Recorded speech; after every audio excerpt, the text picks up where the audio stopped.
సువార్త 23వ అధ్యాయము 33-34 వచనం చదువు. వారు కపాలమనబడిన స్థలమునకు వచ్చినప్పుడు అక్కడ కుడివైపున ఒకనిని ఎడమ వైపున ఒకనిని ఆ నేరస్తులను ఆయనతో కూడా సిలువ వేసిరి. యేసు, తండ్రి, వీరేమి చేయుచున్నారో వీరెరుగరు గనుక వీరిని క్షమించమని చెప్పెను. వారు ఆయన వస్త్రములు పంచుకొనుటకై చీట్లు వేసి. దేవుడి వాక్యం. ఆమేన్. ఆమేన్. ఇంగ్లీష్లో చదువుటకు బ్రదర్ అతుల్ విరాజ్ ముందుకు వచ్చి ఇంగ్లీష్లో చదువుతారు. Luke chapter 23, 33 and 34. Gospel according to Luke chapter 23 verses 33 and 34. And when they came to the place which is called the Calvary, there they crucified him and the malefactors, one on the right hand and the other on the left. Then Jesus said, Father, forgive them, for they know not what they do. And they parted his raiments and cast lots. ఆమేన్. గారు ఉన్నారు, వారు ముందుకు వచ్చి ధ్యానంలో నడిపిస్తారు. దేవునికి స్తోత్రం కలుగును గాక. అందరం చప్పట్లు కొడదాం. బ్రదర్ అర్జున్ గారు ప్రొఫెషనల్ స్పీకర్గానే వచ్చారు. సూట్ ఒకటి తగిలిస్తే బాగుండేది. రైట్, దేవునికి స్తోత్రం. చాలా సంతోషం. Good to see you. మీరందరూ సూట్లన్నిటికీ దుమ్ము దులపాల. ఇటువంటి అకేషన్ ఒకటి ఉంటుంది. చాలా చక్కగా. Thank you brother. ప్లీజ్. హల్లెలూయా చెప్దాం ఒక్కసారి. హల్లెలూయా. ఈ శుభ శుక్రవారం సందర్భంగా ఇక్కడ వచ్చినటువంటి బిడ్డలందరికీ నా నిండు వందనాలు తెలియజేస్తూ ఉన్నాను. బ్రదర్ మన్నించాలా, దయచేసి మన్నించాలా. నేను బిడ్డలకు పర్సనల్గా చెప్పాను, కానీ మీ అందరికి కూడా ఒక మాట చెప్పాలి. 30 minutes ఉంటుంది అందరికీ. అంటే మీ అందరికి కాదు, 7 మాటలు మాట్లాడే బిడ్డలకి వారు చాలా జాగ్రత్తగా దృష్టిలో పెట్టుకోవాలి. Thank you so much. I'm sorry. Thank you brother. మరి మొదటగా ఈ అవకాశం ఇచ్చినటువంటి ఆ దేవాది దేవునికి, పరలోకమందున తండ్రికి, అదేవిధంగా సంఘ కాపరి గారికి, సంఘ సభ్యులందరికీ నా నిండు కృతజ్ఞతలు తెలియజేస్తూ ఉన్నాను. శుభ శుక్రవారము, గుడ్ ఫ్రైడే. మరి బ్రదర్ ఎప్పుడూ చెప్తూ ఉంటారు కదా, 7 సత్యాలు అని అంటూ ఉంటారు. బహుశా ఆయన అనడానికి ఒక కారణం, బహుశా సిలువలో ఆయన పలికిన 7 మాటలు కూడా అనుకుంటాను. అక్కడ కూడా 7 అనేది మ్యాచ్ అవుతూ ఉంటుంది. సో ఎవరైనా బ్రదర్ చెప్పినట్టు ఎవరైనా చనిపోయినప్పుడు అది మంచి రోజుగా అనేది జనరల్గా అనుకోరు. తెల్లారు లేచి ఎవరి ముఖం చూసారో, ఏ నల్ల పిల్ల అడ్డొచ్చిందో పాపం దాని మీదే వేస్తూ ఉంటారు కదా. కానీ మనందరి పాపము కొరకు, మనుషుల పాపము కొరకు సిలువలో మరణించి మనకి జీవం ఉన్నదని తెలియజేయటకు ఆయన సిలువ ఎక్కిన రోజు కనుక ఈరోజు చెడు శుక్రవారం కాదు. ఏం శుక్రవారం ఈరోజు? శుభ శుక్రవారం, గుడ్ ఫ్రైడే శుభములు మీ అందరికీ తెలియజేస్తూ ఉన్నాను. మరి ఇందులో పలికినటువంటి మొదటి మాట, యేసుక్రీస్తు ప్రభువారు సిలువలో పలికినటువంటి మొదటి మాట లూకా సువార్త 23వ అధ్యాయం ఇప్పుడు చదువుకున్నాం. 34వ వచనంలో యేసు, తండ్రి, వీరేమి చేయుచున్నారో వీరెరుగరు గనుక వీరిని క్షమించమని చెప్పాను. పరలోకమందున మా తండ్రి, మీకు స్తోత్రములయ్యా. నాయన ఈ యొక్క ఉదయకాల సమయంలో ప్రభావ మమ్మల్ని ఇక్కడ ఏర్పరిచిన విధానాన్ని బట్టి మీకు స్తోత్రాలు. మీ సిలువ ధ్యానంలో ప్రభావ మొదటి వచనమును నాయన పలుకుతూ ఉండగా, నాయన మీ యొక్క జ్ఞానమును నాయన నాకు తెలియజేయమని, మా నోటిని మీ నోటి బోరగా వాడుకోమని ప్రార్థన చేయొచ్చు. నేను మీకే మహిమ ఘనత ప్రభావం చెల్లిస్తూ యేసు నామంలో వేడుకొంచున్నాం తండ్రి, ఆమేన్. సో ఈ యొక్క మాటలో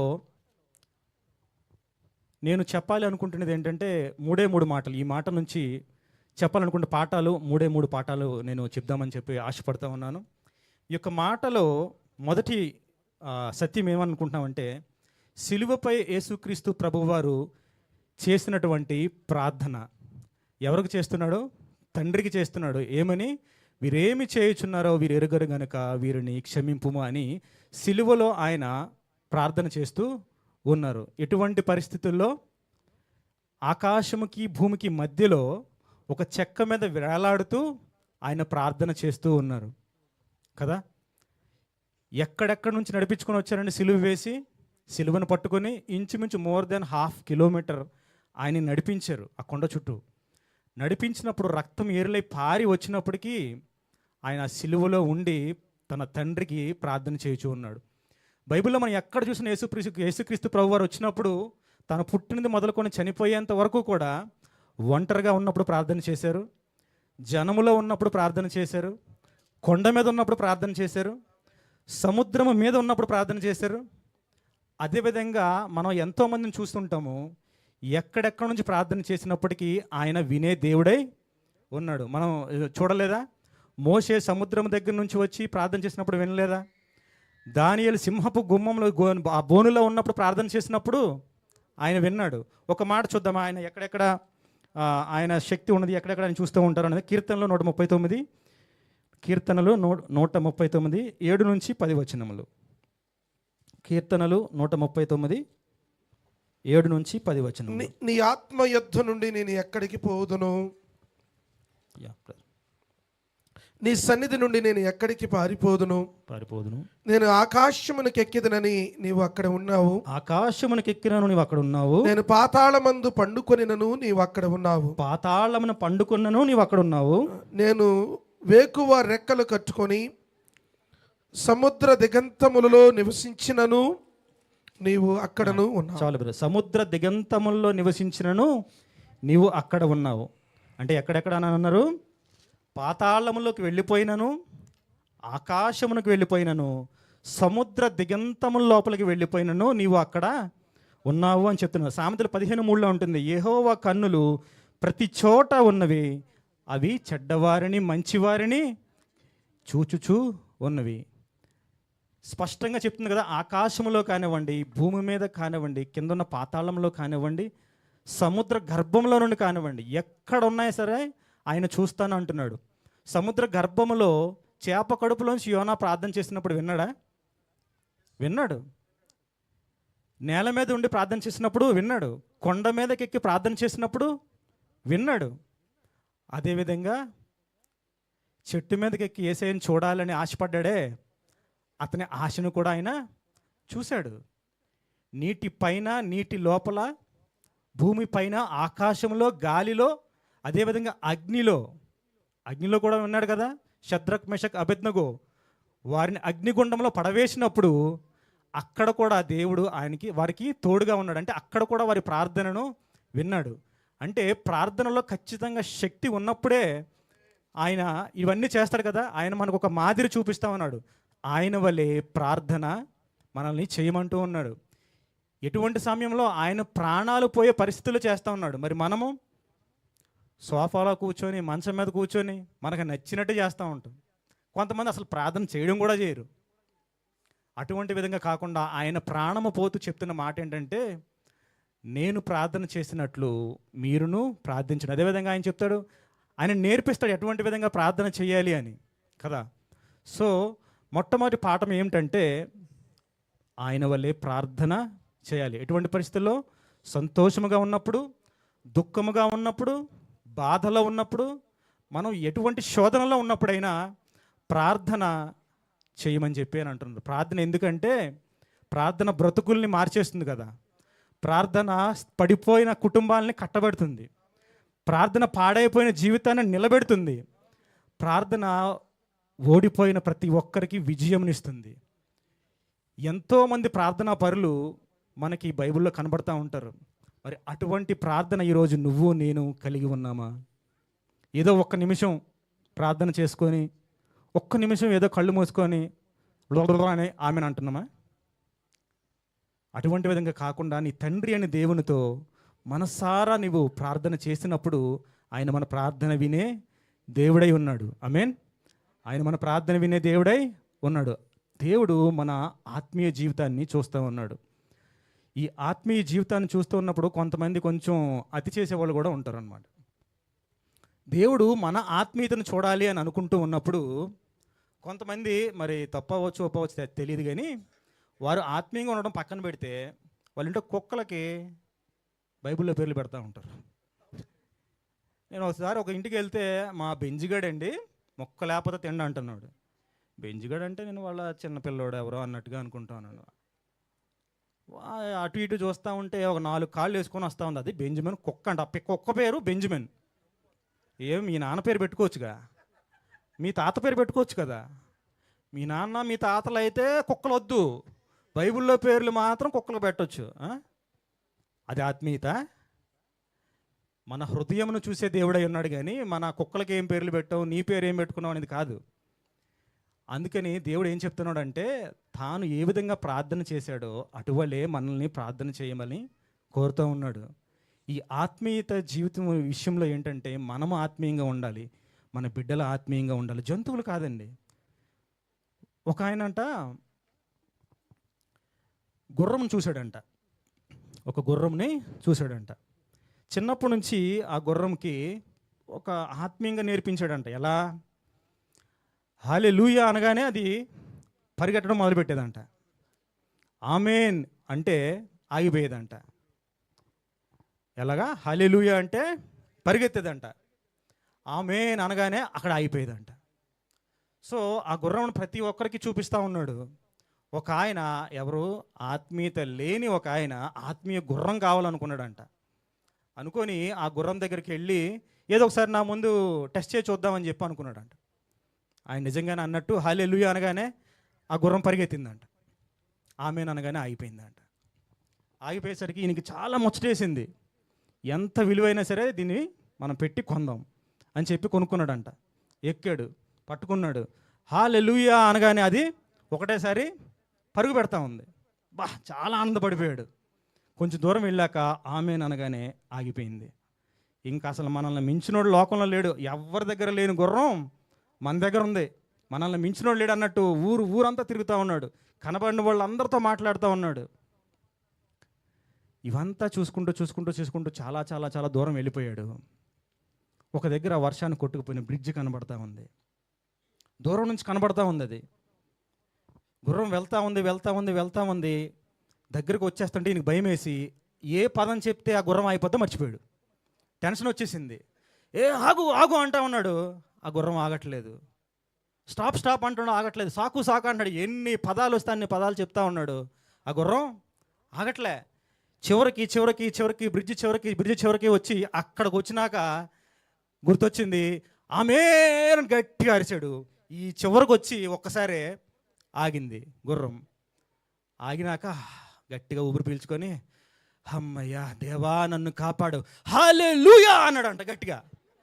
ఇక్కడ నుంచి ఒక్కసారి జంప్ చేసి ఎక్కడికి వెళ్ళింది, బ్రిడ్జి పై నుంచి కిందకు వచ్చేసిందంట. సో ఆత్మీయ జీవితం ఎలా అంటే, పైనుంచి కిందకు వచ్చేదిగా ఉండకూడదు, కింద నుంచి పైకి వెళ్ళేదిగా ఉండాలి. ఆమేన్, హల్లెలూయా. మనకు కావాల్సింది ఆత్మీయత పంచేటువంటి జీవులు కాదు. అవి ఎప్పుడు మనం చెప్పిన మాట, దేవుడు చెప్పిన మాట ఎప్పుడూ వింటాయి. వినని ఒకే ఒక్క జీవి ఉంది, ఎవరు అంటే మనిషే. మనిషి ఒక్కడే దేవుడు చెప్పిన ఏ మాట విండో, పక్కనోడు చెప్పిన మాత్రం వింటాడు, ఎదుటోడు చెప్పింది మాత్రం వింటాడు. దేవుడు పరలోకం నుంచి ఎన్ని మాటలు చెప్పినప్పటికీ ఆ మాటలను వినం. కానీ ఈ రోజున సిలువలో పలికినటువంటి ఆ యేసయ్య చెప్తున్న మాట, ప్రార్థన చేయండి. ఎవరి కొరకు? మన కొరకు మాత్రమే కాదు, ఎదుటి వారి కొరకు ప్రార్థన చేయాలి. సిలువలో ఆయన పలికినటువంటి మాటలో యేసుక్రీస్తు చేసిన ప్రార్థన మనము కూడా చేసినట్లయితే ఎంత బాగుంటుంది. ఆయన చేసినటువంటి ప్రార్థన వలె ఒక ఆయన బైబిల్లో చేశారు. ఎవరు చెప్తారా? ఎవరైనా? ఆయన మరణం అవుతూ ఉన్నప్పుడు ప్రార్థన చేశాడు కదా, అదేవిధంగా బైబిల్లో మరొక ఆయన కూడా ప్రార్థన చేసి ఉన్నారు. అపోస్తల కార్యములు 7వ అధ్యాయం 59, 60. అపోస్తల కార్యములు 7వ అధ్యాయం 59, 60.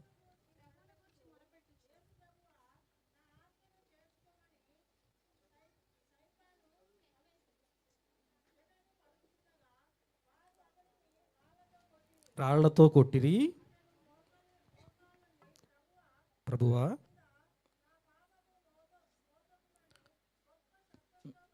చాలమ్మా, పాపమును మోపవద్దని గొప్ప శబ్దముతో ఆయన పలికెను. ఎవరు? స్టెఫెను. రాళ్లతో కొట్టి చంపుతూ ఉన్నప్పుడు ఆ కొట్టి చంపే వాళ్ళ కొరకు ప్రార్థన చేస్తూ వారిని క్షమించుము, వారి పాపములను క్షమించుము అన్నాడు. ఇది ఎక్కడి నుంచి వచ్చింది? యేసుక్రీస్తు ప్రభువు వారు సిలువలో పలికినటువంటి మాటల నుంచి వచ్చింది. ఆయన చూసి నడిచిన విధానమును బట్టి వచ్చింది. ఈ రోజున మనము కూడా ఆయన నేర్పిన ప్రార్థనను మనం ఒక ఆయుధంలా వాడుకుందాం. రెండవదిగా యేసుక్రీస్తు ప్రభు వారు పరము నుంచి ఇక్కడికి వచ్చినటువంటి పనుల్లో కార్యముల్లో అత్యంత ప్రధానమైన వాటిలో మొదటిది క్షమాపణ, క్షమాగుణం. ఆ క్షమాపణ అనే పదము యేసుక్రీస్తు ప్రభు వారికి తప్ప మరి ఎవ్వరికి సూట్ అవుదేమో.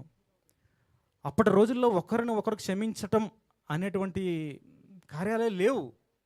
కానీ ఆయన మరణమవుతూ ఉన్నప్పుడు కూడా ఎదుటివారి కొరకు ప్రార్థన చేస్తూ క్షమాపణ అనుగ్రహిస్తూ ఉన్నాడు. తన తండ్రిని అడుగుతూ ఉన్నాడు, ఏమని? తండ్రి, వీరేమి చేయుచున్నారో వీరికి తెలియదు గనుక వీరిని క్షమించుము. క్షమాపణలో ఉన్న శక్తి, క్షమాపణలో ఉన్న శాంతి ఎంత అద్భుతంగా ఉంటుందంటే, మీరు ఎవరితో ఉన్న గొడవ పడినప్పుడు ఒకసారి క్షమాపణ అడిగి చూడండి. తప్పు మనదైనా వారిదైనా ఒకసారి క్షమాపణ అడిగి అక్కడ గనక మనం శాంతిని తెచ్చుకున్నట్టయితే చాలా పీస్ఫుల్గా ఉంటుంది. ఈ రోజున చాలామంది మధ్య, ఒక అన్నదమ్ముల మధ్య కానివ్వండి, అక్క చెల్లెల మధ్య కానివ్వండి, భార్యాభర్తల మధ్య కానివ్వండి, క్షమాపణ అనేది లేకపోవడం వల్లే ఎన్నో అనర్థాలు, ఎన్నో మర్డర్స్ కూడా జరుగుతూ ఉన్నాయి. ఒక్కరు ఒక్క మాట అంటే తట్టుకోలేరు, ఒక్క మాట అంటే తట్టుకోలేరు. కొంతమంది ఉంటారు ఎట్లా అంటే, నా జోలికి రానంత వరకు ఓకే, కానీ నా జోలికి వచ్చావంటే మాత్రం నేను మనిషిని కాదంటాడు. నువ్వు మనిషి కాదు, చెట్టువా పుట్టవా, నల్ల పిల్ల గోడ మీద బెల్ల, ఏ మనిషే కదా. నా జోలికి వస్తే మాత్రం నేను అసలు మనిషిని కాదా అంటావు. అరే ఏమవుతుంది, నువ్వు మనిషి వేరా నాయన, ఏమైనా మనిషే. ఒక పొరపాటున ఒక తప్పు జరిగింది, క్షమాపణ అడిగితే పోయేది ఏముంది? క్షమాపణలో ఎంతో శాంతి ఉంటుంది. మరి ముఖ్యంగా తెలుసుకోవాల్సింది ఎవరంటే, భార్య భర్త మధ్య క్షమాగుణం అనేది ఖచ్చితంగా కావాలి. అది లేనట్లయితే ఈరోజు మనం చూస్తూ ఉన్నాం, ఏమేమి కొత్త కొత్త పదాలు వస్తూ ఉన్నాయి, కొత్త కొత్త పరికరాలు, బ్లూ డ్రమ్ములు, కుక్కర్లు, ఇంకా కొత్త కొత్త సిమెంట్వి అన్నీ వస్తూ ఉన్నాయి కదా. ఎందుకని? క్షమాగుణం లేదు కనుక అటువంటి కార్యక్రమాలు జరుగుతూ ఉన్నాయి. ఒక భర్త ఒక మాట అన్నాడు, పోయేది ఏముంది? ఒక మాట తప్పుగానే అన్నాడు. ఫర్ ఎగ్జాంపుల్, ఆఫీస్లో ఏదో పని మీద వచ్చాడు, అక్కడ ఉన్నటువంటి ఆ బాస్తో ఏవో గొడవలు పడ్డాడు, వచ్చాడు ఆఫీస్ నుంచి ఇంటికి వచ్చాడు. వచ్చిన తర్వాత ఏదో కూర్చో ఉన్నాడు, అక్క వచ్చింది. వచ్చినాక మాట్లాడుతూ ఇదిగో మా అక్క ఇదిగో ఈ నెక్లెస్ కొందంట, ఇదిగో మా చెల్లి ఇది కొనింది, మా అమ్మ ఇది కొనిందని చెప్పి ఏదో చెప్తా ఉంది. తప్పులేదు, వారు ఉదయం నుంచి సాయంత్రం వరకు ఒక్కరే ఉంటారు ఇంటి దగ్గర. భర్త దగ్గర కాకపోతే ఎవరి దగ్గర చెప్తారు? ఏది ఉన్నా సరే వినడంలో ఏముంది? కానీ ఆయనకున్న చిరాక్కి, విసుక్కి హబా అని చెప్పి అక్క తొక్క చక్కని ఏది పడితే తిట్టాడు. ఏది పడితే తిట్టాక ఆమెకి ఒక అలక గది ఉంది, అలక గదిలోకి వెళ్ళిపోయింది. తర్వాత ఆయనకు అర్థమైంది నేను చేసింది ఎంత తప్పు అని చెప్పి అర్థమైంది. ఆఫీసులో టెన్షన్స్ని బట్టి నేను అలా అన్నాను, సారీ ఏమనుకోకను ఒక మాట అడిగాడు. మీకున్న ఆఫీస్ టెన్షన్స్ని బట్టి అనడంలో నేను అర్థం చేసుకోగలిగాను, మరొకసారి ఇలా అంటే నేను బాధపడుతున్నటువంటివి రిపీట్ చేయకుండా ఉండండి అని ఒక మాట అనింది అనుకోండి, అక్కడతో చాలా సంతోషంగా అది క్లోజ్ అయిపోతుంది. అది కాకుండా ఇంకొకటి ఉంటుంది, ఆ సమయంలో మా అక్కనే తిట్టాలా, మీ అక్క లేదా, మీ చెల్లి లేదా, మీ అమ్మ లేదా అని అన్నారు అనుకోండి, అప్పుడు దాకా జోబులో ఉన్న చెయ్యి ఎక్కడ పోద్దంటే సీలింగ్ ఫ్యాన్ దగ్గర పోద్ది. అక్కడ నుంచి పోయి ఆ ఒక పార్టీ గుర్తుంది కదా, అక్కడ పడుద్ది అనమాట గుర్తు. కాబట్టి ఒకరినొకరు క్షమించుకోవడంలో ఉన్నటువంటి అద్భుతం చాలా బాగుంటుంది. బైబిల్లో ఉంటుంది కదా, ఎవరి మీద ఉన్న కోపం ఏదున్నా సరే ఎప్పటికల్లా ఆగిపోవాలంటారు, సూర్యాస్తమయం అయిపోయే వరకు అది అయిపోవాలి. కొంతమంది ఉంటారు సూర్యాస్తమయం అయిపోయాక మేము స్టార్ట్ చేస్తాం, అయితే మళ్ళీ నెక్స్ట్ సూర్యాస్తమయం దాకా ఉంటుంది. అది కాదు చెప్పింది. ఎప్పుడు పడినప్పటికీ ఈవినింగ్ అయ్యేసరికి వారి మధ్య ఎటువంటి గొడవలు అనేది ఉండకూడదు. ఒకరి పట్ల ఒకరు క్షమాగుణం కలిగి ఉండాల. నేను మాకు వైజాగ్లో ఉన్నప్పుడు ఒక కుటుంబాన్ని చూశాను, చాలా దగ్గర కుటుంబం. ఇద్దరు భార్యాభర్తలు ఇద్దరు జాబులు చేస్తూ ఉంటారు. ఒకరోజు ఆమె సెలవు ఉందన్నమాట, ఆమె ఇంటి దగ్గర ఉండి బట్టలు ఉతుక్కుంటూ ఉంది. ఆ రోజు ఆ భర్తకి సెలవు కాదు, కానీ సెలవు పెట్టుకున్నాడు. హాయిగా మంచం మీద పడుకొని టీవీ చూస్తూ ఉన్నాడు. ఏమైందో తెలీదు, సడన్గా ఒక 100-200 మీటర్ల రోడ్డు మీద నుంచి ఆమెని కొట్టుకుంటూ తన్నుకుంటూ ఈడ్చుకుంటూ వస్తున్నాడు రోడ్డు మీద. మేము ఏమైందిరా ఏమైంది ఏంటి అని చెప్పి అన్నట్టుగా అనుకుంటా ఉన్నాము. ఈడ్చుకుంటూ తన్నుకుంటా వస్తా ఉన్నాడు. అప్పుడు అడిగితే ఆయన చెప్పాడు ఏంటంటే, ఏమంట బట్టలు తుక్కుంటూ స్టవ్ మీద అన్నం పెట్టిందంట, ఉడికిపోయిన స్మెల్ వస్తుంది, ఒకసారి స్టవ్ ఆపమందంట. స్టవ్ ఆపమనిందంట. నేను సెలవు పెట్టుకొని ఇంట్లో ఉండింది నీ స్టవ్ ఆపడానికా?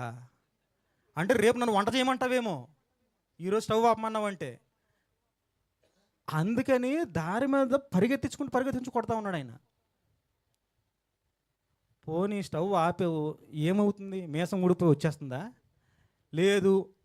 అసలు ఏమవుతుంది? నువ్వే వంట చేసావు, ఏమవుతుంది? ఈ రోజున మగాళ్ళే బాగా వండుతున్నారు. సునీల్ అన్న బిర్యానీ చాలా బాగా వండుతాడు, మచ్చి కూడా బాగా వండుతాడు. నిజమే, చాలాసార్లు తిన్నావు. మగాళ్ళు మంచిగా వండుతాడు, తప్పేముంది? ఒకరినొకరు అర్థం చేసుకొని క్షమాపణ అడగడంలో తప్పులేదు. దేవుడు అటువంటి భయంకరమైన పరిస్థితుల్లోనే క్షమిస్తూ ఉన్నప్పుడు మనమెంత? జంతువులు కూడా వాటిని క్షమించుకుంటా, కానీ మనుషులు మాత్రం ఒకటొకటి క్షమించుకోవట్లేదు. ఆయన కోరేది, ఆయన మరణము అవుతున్నప్పుడు కూడా క్షమాపణ అనుగ్రహిస్తూ ఉన్నాడు. అదే కాకుండా మనల్ని కూడా ఒకరిని ఒకరు క్షమించమని చెప్తా ఉన్నాడు. క్షమాపణలో ఉన్నటువంటి అద్భుతం అది. ఎంతమంది అండి ఈరోజు ఆ యొక్క క్షమాపణను చూసి ఇతరులను క్షమించినప్పుడు ఎంత మానసిక ప్రశాంతత ఉంటుంది. కొంతమంది ఉంటారు, పేరుకి సారీరా అని అన్న తర్వాత మనకి ఎందుకు ఏం కాదు అని చెప్పి వెళ్ళిపోతాడు. ఆడు అటు తిరగగానే నాకు నువ్వు దొరక్కపోతావా అప్పుడు చెప్తా. లోపల అది ఉంటుంది కదా, శాండ్విచ్ మాడినట్టు మాడిపోతా ఉంటుంది లోపల. ఎప్పుడు దొరుకుతాడా వీడు అప్పుడు. ఇటువంటి క్షమాపణ కాదు దేవుడు కోరేది. పూర్ణ హృదయంతో ఆయన్ని క్షమించాలా, ఒకరినొకరు చక్కగా క్షమించుకోవాలా. మన దగ్గర కూడా చిన్న చిత్తగా గొడవలు అవుతూ ఉంటాయి. అయినప్పుడు క్షమించుకున్నట్లయితే రేపు పొద్దున లెగ్గానే మళ్ళీ మన యథావిధిగా మన పని మనం చేసుకోవచ్చు. యేసుక్రీస్తు ప్రభువు వారు మోర్ దెన్ 1/2 కిలోమీటర్ ఆ సిలువను మోసుకొని ఆ మ్రానును మోసుకుంటూ వెళ్తూ తన వీపు మొత్తం గాయపరచబడి ముళ్ళ కిరీటముతో ఉండి రక్తము ఏరులై పారి నీరు తప్ప ఇంకేమీ రాటువంటి పరిస్థితుల్లో ఆయన వారి కొరకు ప్రార్థన చేసి వారి పాపములను క్షమించాడు కదా. మరి అటువంటి క్షమాగుణం మనలో ఎంతమందికి ఉంది? ఎంతమంది ఆ విధంగా క్షమించగలుగుతున్నారు? దాన్ని మనం ఒక్కసారి అర్థం చేసుకోవాలి. దాని కొరకు ఒక్కసారి మనం ప్రార్థన చేయాలి. క్షమాపణ నాకు ఇవ్వు ప్రభువా అని, క్షమాగుణం నాకు ఇవ్వు ప్రభువా అని ఒకసారి ప్రార్థన చేయాలి. మరణము దగ్గర ఉన్నప్పుడు బైబిల్లోనే మరొక ఆయన ఉన్నాడు. ఆయన ఏం చేశారో ఒకసారి చూద్దాం. న్యాయాధిపతుల గ్రంథము 16వ అధ్యాయం 30వ వచనం. న్యాయాధిపతుల గ్రంథం 16వ అధ్యాయం 30వ వచనం.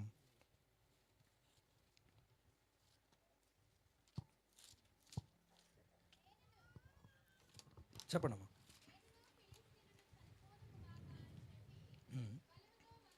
బలముతో వంగినప్పుడు గుడి ఆ సర్దారుల మీదను దానిలోనున్న జనులందరి మీదను పడెను.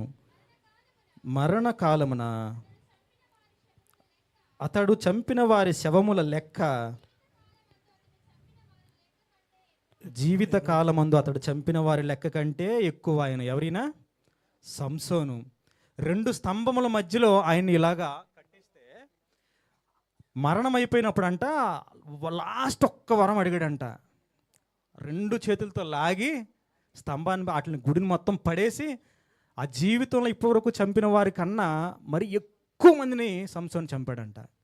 అదే యేసుక్రీస్తు ప్రభువారు అదే విధంగా 2 చేతులు ఇలా పెట్టి సిలువ మీద వ్రేలాడుతూ అంటున్నాడు, తనని అపహసించిన వారిని, తనని రాళ్లతో కొట్టిన వారిని, తనకు ముళ్ళ కిరీటం పెట్టిన వారిని, తన పక్కలో పొడిచిన వారిని, తనను విడిచిపెట్టి వెళ్ళిపోయిన వారిని, తన అపహాస్యం చేసిన వారిని అందరినీ క్షమించుము అని చెప్పన్నాడు. మనకిద్దరు కనబడుతూ ఉన్నారు. ఒకరు తనకు వచ్చినటువంటి రోషమును బట్టి, బలమును బట్టి ఉన్న వారిని అందరిని చంపేస్తే, మరి ఒకరు అక్కడ ఉన్న ప్రతి ఒక్కరిని క్షమిస్తూ ఉన్నాడు, క్షమించమని ప్రార్థన చేస్తూ ఉన్నారు. అదేవిధంగా 3వ మాట, ఆయన మధ్యవర్తి అయి ఉన్నాడు. ఎవరి కొరకు విజ్ఞాపన చేస్తూ ఉన్నాడు? మనుషులందరి కొరకు దేవునితో విజ్ఞాపన చేసే మధ్యవర్తి అయి ఆయన ఉన్నాడు. 1 తిమోతి 2వ అధ్యాయము 5వ వచనం. 1 తిమోతి 2వ అధ్యాయం 5వ వచనం. దేవుడొక్కడే దేవునికిని నరులకును మధ్యవర్తియు ఒక్కడే, ఆయన క్రీస్తు యేసు అను నరుడు. దేవునికిని మనిషికిని మధ్యవర్తి ఒక్కడే. ఆయన ఏం చేస్తున్నాడంటే మన తరపున విజ్ఞాపన ఆయన తండ్రికి చేస్తూ ఉన్నాడు. ఈ యొక్క సిలువలో ఆయన మొట్టమొదటి పలికినటువంటి మాటలో ఒకటి ప్రార్థన ఉంటే, రెండోది క్షమాపణ గుణం ఉంటే, మూడోది మధ్యవర్తి అయి మన కొరకు విజ్ఞాపన ప్రార్థన ఆయన చేస్తూ ఉన్నాడు. భక్తుడు ఒక మంచి ఒక లైన్ వాడారు, ఒక పదం ఒక సాంగ్లో ఉంటుంది. ఆలకించి తండ్రి సన్నిధిలో నాకై విజ్ఞాపన చేయుచున్నావా, విజ్ఞాపన చేయుచున్నావా. ఆయన మన తరపున విజ్ఞాపన చేసే దేవుడై ఉన్నాడు. ఎక్కడా ఆయన మధ్యలో ఒక లాయర్గా ఉన్నప్పుడంట సాతాను మన కొరకు ఇతను ఇది చేశాడు అని చెప్తున్నప్పుడంట యేసుక్రీస్తు ప్రభువు తండ్రి దగ్గర మన తరపున వకాల్తా పుచ్చుకొని మధ్యవర్తిగా ఉండి ఆయన మాట్లాడుతూ ఉన్నాడంట, మన తరపున మాట్లాడతాడంట. అటువంటి మధ్యవర్తిగా ఉన్నటువంటి దేవుని కొరకు మనం ఏమిచ్చి మనం ఆయన రుణం తీర్చుకోగలం చెప్పండి? మన కొరకు విజ్ఞాపన ప్రార్థనలు ఆయన చేస్తూ ఉన్నాడు, మధ్యవర్తి అయి ఉన్నాడు. మరొక మాట ఏమన్నాడంటే ఆ మధ్యవర్తి ఒక్కడే. ఇప్పుడు మనం పైన చెప్పినటువంటి మాటల్లో స్టెఫెను యేసు వలె ప్రార్థన చేశారు. అదేవిధంగా ఇంకా ఎంతోమంది, యోసేపు తన అన్నలను క్షమించాడు, క్షమాగుణం కలిగి ఉన్నది. అదేవిధంగా దావీదు సౌలు రాజును క్షమించాడు. కానీ మధ్యవర్తి మాత్రం దేవునికి మనిషికి మధ్య ఎవ్వరు లేరు, ఒక్క యేసుక్రీస్తు ప్రభువు తప్ప మధ్యవర్తి అనేవారు ఎవ్వరూ లేరు. అటువంటి యేసుక్రీస్తుని కలిగి ఉన్నటువంటి మనము ఎంత ధన్యులమో ఒకసారి ఆలోచించండి. మీకు ఒకసారి అంతకుముందు నేను చెప్పినప్పుడు ఒక మాట చెప్పాను, గుర్తుందో లేదో. ఒక దగ్గర అంట మీ గ్రంథం గొప్పదంటే మీ గ్రంథం గొప్పదని చెప్పి ఒక దగ్గర డిస్కషన్స్ అవుతూ ఉన్నాయంట, చెప్పినట్టున్నాను అంతకుముందు. అయితే ఒక సభ ఏర్పాటు చేసి అక్కడ ఉన్నటువంటి గ్రంథాలన్నింటినీ ఒక దగ్గర పెట్టారంట. పెట్టి లైన్గా పెట్టి, ఇదిగో ఇప్పుడు ఈ మీ గ్రంథములు తీసుకొని ఎవరెవరు ఏ గ్రంథం గొప్పదో దాని గురించి డిస్కస్ చేయమని చెప్పారంట. అక్కడ అందరూ వారి వారి గ్రంథాన్ని తీసుకొచ్చి పెట్టి కూర్చొని ఉంటున్నప్పుడు ఒక ఆయనకి బైబిల్ అంటే అస్సలు గిట్టిన ఒక ఆయన ఉన్నారంట. ఆయన బైబిల్ని అన్ని గ్రంథాలకి కింద ఇలా పెట్టాడంట. పెట్టి పక్కనున్న ఆయనతో అంటున్నారంట, బైబిల్ని ఆ గ్రంథములన్నిటి కింద పెట్టాం, బైబిల్కి అదే సరైన చోటు, ఎవరు ఆ బైబిల్ని తీయటానికి వీల్లేదు అని చెప్పాడంట. చెప్తే ఆ బ్రదరు నవ్వి, ఈ పైన ఉన్నటువంటి గ్రంథాలు ఏవైతే ఉన్నాయో ఈ గ్రంథాలన్నిటికీ మూల స్తంభము పునాది బైబిల్ కనుక ఆ బైబిల్ని క్రింద పెట్టడంలో తప్పు ఏమి లేదు, మీరు అలాగే ఉంచండి, ఈ అన్ని గ్రంథాలకి పునాది మూలము ఈ బైబిల్ అలా ఉంచండి అన్నాడంట. సో ఆయన ఆ బైబిల్ని అక్కడ నుంచి తీసేసి అన్నిటికన్నా పైన పెట్టాడంట, కింద నుంచి పైకి తీసుకొచ్చి అక్కడ పెట్టాడంట. అప్పుడు ఈయన అన్నాడంట, సత్యమును ఎవరైనా తెలుసుకోవాలి అని అంటే మొట్టమొదట పట్టుకోవాల్సిన పుస్తకము బైబిల్ అని చెప్పాడంట. ఆయనకి ఏం చేయాలో అర్థం కాలే, అటు ఇటు కాకుండా మధ్యలో పెట్టాడంట. కింద కొన్ని గ్రంథాలు పైన కొన్ని గ్రంథాలు పెట్టి మధ్యలో బైబిల్ పెట్టాడంట. అప్పుడు ఈయన అన్నారంట, ఇంతకు ముందున్న రెండు విషయాల కన్నా కూడా ఇప్పుడు సరిగ్గా ఉంది. సమయమును కొలవాలంటే మనకంటూ ఒకటి లేదు.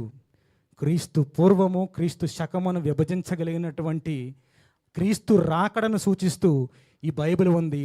తండ్రికి ప్రజలకి మధ్యలో మధ్యవర్తిగా ఉన్నటువంటి యేసు క్రీస్తును చూపిస్తూ ఈ బైబిల్ మీరు మధ్యలో పెట్టారు కదా, ఇది సరిగ్గా ఉన్నది అని చెప్పి ఆయన చెప్పినాడంట. అంటే తండ్రికిని ప్రజలకును మధ్యవర్తిగా ఉన్నది ఎవరు? యేసుక్రీస్తు ప్రభు వారు ఒక్కరే. ఈ యొక్క సత్యము తెలియక ఎంతోమంది అల్లాడిపోతూ ఉన్నారు. నిజమైన దేవుణ్ణి తెలుసుకోకుండా ఎంతోమంది ఎక్కడెక్కడో తిరుగుతూ రకరకాలుగా పూజిస్తూ ఉన్నారు. వారి తండ్రిని, ప్రభువును లేక దేవుణ్ణి తెలుసుకోవడానికి ఒక మాట వాళ్ళు రాసి ఉన్నారు. అసతోమ సద్గమయ,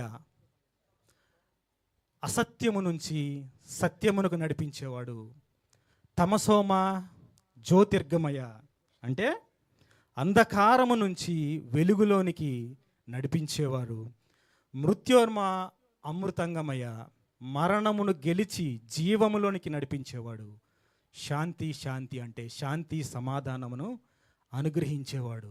అతను దేవుడై ఉన్నాడని చెప్పి అక్కడ చెప్పుంది. కానీ అవన్నీ నిజంగా మనం గనక చెక్ చేసినట్లయితే ఎట్లా ఉంటుంది?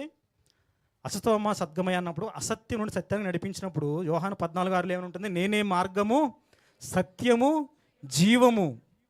సత్యమునకు ఆయనే జీవము.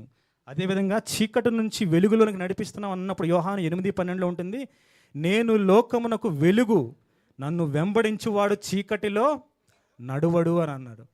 అంటే చీకటి నుంచి వెలుగులోనికి నడిపించేవాడు. అదేవిధంగా మరణము నుంచి జీవములోకి నడిపించినప్పుడు అంటే 1 కొరింథీయులు 15:54 ఉంటుంది, మరణము విజయము చేత మృంగబడెను అని ఉంటుంది.